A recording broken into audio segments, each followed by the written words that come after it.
Hello everyone, welcome to Windows 10 tutorials. In this video we are going to see that how can you make sure Windows search, if it is not working in your system, then how can you fix that.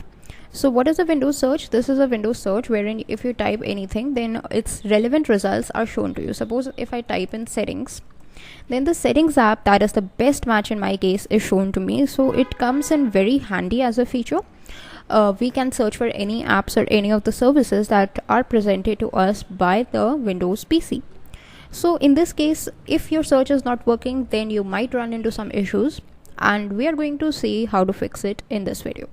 All you need to do is press Windows R from your keyboard. That should bring up the run menu, and in the run menu just type in services.msc all in small and hit OK.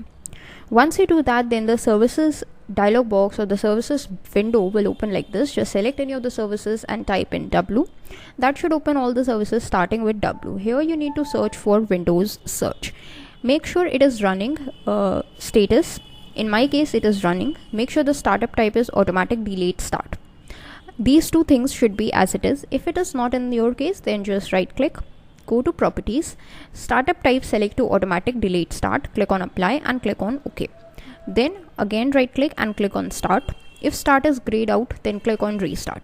Once you've done this, then restart your system and your Windows search would have been fixed. That's it for this video. Thanks for watching.